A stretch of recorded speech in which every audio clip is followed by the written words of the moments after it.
एक साधारण school teacher जिसका सपना था देश के सबसे बड़े अफसर यानी आईएएस बनना। मैंने कुर्सी का कभी लालच नहीं किया। मैंने अपनी पार्टी के असूल।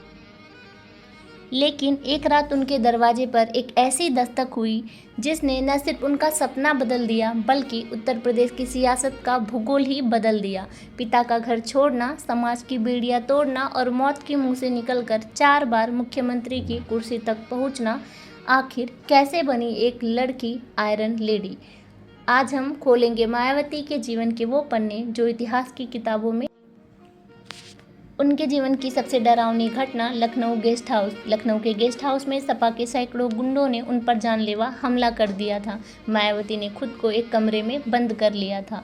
अगर उस दिन कुछ साहसी अधिकारियों ने और कुछ नेताओं ने दरवाज़ा न खुलवाया होता तो शायद इतिहास कुछ और होता। इसी घटना के बाद वो पहली बार मुख्यमंत्री बनी।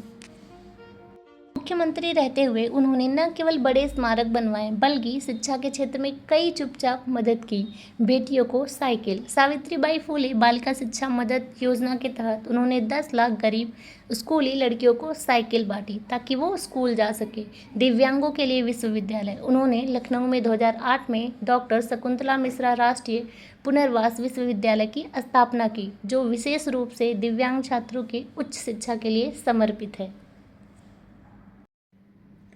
मायावती ने अपने कार्यकाल के दौरान जिलाधिकारियों को सख्त निर्देश दिए थे, माफियाओं से अवैध कब्जे वाली जमीन छुड़ाकर भूमिहीन दलित और गरीबों को 3-3 एकड़ के पट्टे बांटे जाएं। उत्तर प्रदेश सरकार के पास जो खेती करने के लिए सरकारी जमीन खाली पड़ी थी, उस सरकारी जमीन के 3-3 एकड़ के पट्टे काटकर हमने उत्तर प्रदेश में दलित और पिछड़ों को, गरीबों को खेती करने के लिए हमने फ्री दी, जिससे वहां लाखों गरीब लोगों को फायदा।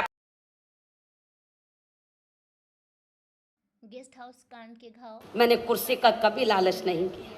मैंने अपनी पार्टी के असूल और सिद्धांतों को हमेशा सर्वोच्च रखा है, हमेशा प्राथमिकता दिया है। मैंने कुर्सी से कभी मोह नहीं रखा है और आप लोगों को मालूम है उसके बाद कितनी दुख तकलीफें मुझे उठानी पड़ी है।